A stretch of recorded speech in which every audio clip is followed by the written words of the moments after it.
If you're new here, I'm Tiffany Smith, and I'm here to make you a successful home buyer.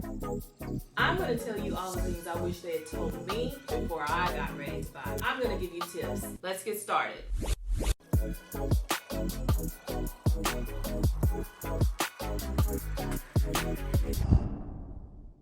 So here's something. A lot of buyers will go to the internet and they're going to check out all the properties online. Zillow, Trulia, Realtor.com, all of those. But listen, the person who has the most accurate information is a real estate agent. You know how when you call and you want to know about a property that you see and you think that it's available? You just saw the sign. You call the agent on the sign, or you call the office, or you call your realtor and they tell you, nope, that one's already under contract. If you stick with working with your real estate agent rather than looking online on Zillow and all the different portals for looking for listings, you're going to be better off, because realtors, we have the most accurate information that's live and it gives us an immediate update. Your realtor can also put you on a notification plan, so every time a property comes on the market, you'll be able to see it. And if you go back to the link, say you got it yesterday, and then today you go back to the link that your agent showed you or sent to you, that property may not be there, or it's going to show pending. That way you'll know the property's not available anymore.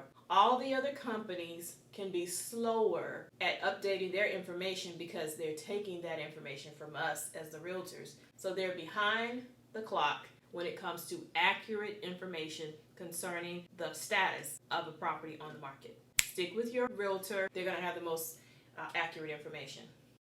Now, another thing, when you are preparing, you're thinking about buying a house, one of the greatest things that you could do is to go to open houses. You can go to the open house and get a better idea of the features that are custom to an area. Some areas you'll have high-end features. That could be granite countertops, special types of lighting fixtures, different types of light switches. All of those things make a huge difference in the value of the home compared to a home that may be older or a neighborhood that may be older. If it's customary in the area for formica countertops, tile flooring, vinyl flooring, all of those things are features within a home or in an area, because it could be because of the age, or it could be because it is new construction. All of that is usually relative to the age of the area. So it's something to think about. Here's my point. You don't want to buy a home where none of the area has been updated or no one has done any remodeling, and you're buying the absolute best house on the block because it has been renovated. In many cases, you won't get as much out of that property if you were to sell it. You as the buyer, I think you still should look at yourself as being the seller. Put the shoe on the other foot, and when you purchase a home, don't think of it as your absolute forever home. And I know some of you are thinking of it as being your forever home because you don't want to move anymore. But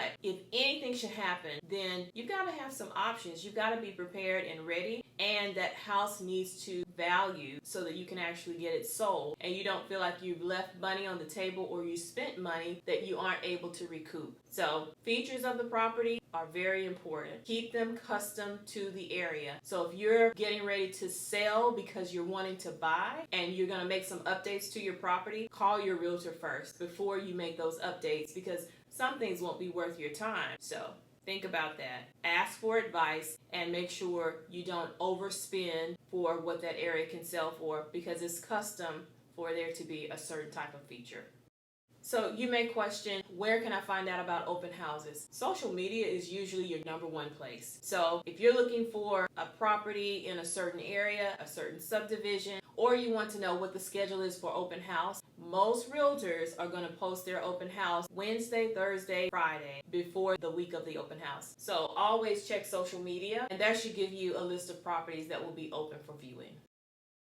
Here's another thing. It's so important that you know the area that you want to live in. So when you do know that, drive by, drive through at all times of the day. So here are things to consider. In the morning, in the afternoon, after school time, and then in the evening. What about weekends? What does the traffic flow look like? Some buyers want to buy homes where they know their kids will have other kids to play with. Some people want to be in areas where there's not as much traffic, or that there's not a lot of through traffic. So some people don't mind being where there's a high traffic area or being on the main drag. Then you have the people who want to be in the cul-de-sac so that they have absolute ownership. That's something to think about. Drive through the areas all times of the day. That way you can see what would I anticipate the traffic being, or my children's ability to go out and play, or me being able to have quiet. It's all relative to what it is you want. So you have to know what you want first, and then go and drive by those areas you think you want to be to see,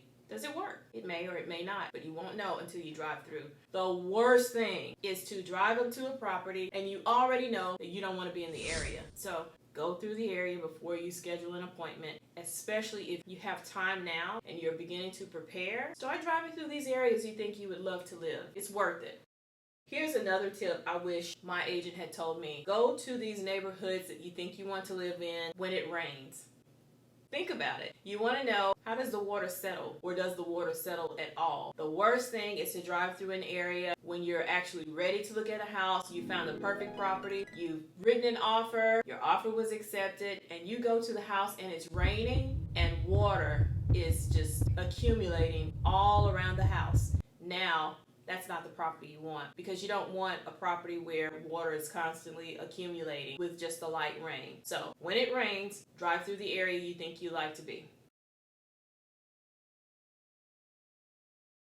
Make a list of all the areas you think you want to live. It's so important that you know where you want to be, and where you want to be may be predicated by the price point that the lender pre-qualifies you for. You have a few options. When you know how much of a note you're able to pay, you can always go to a mortgage calculator. You can Google that. Put your information into the mortgage calculator and it will give you an estimated price point so that you can start to look when you're online checking out properties. You can look up that price point. I would say give yourself maybe $20,000 above and $20,000 below, just to be safe, because most of us feel like we can spend more on a note than what sometimes the lender will qualify us for. So if you believe you can pay $1,500 to $1,600 a month, they may come back and pre-qualify you, but that pre-qualifying amount is a note at maybe $1,200 to $1,300.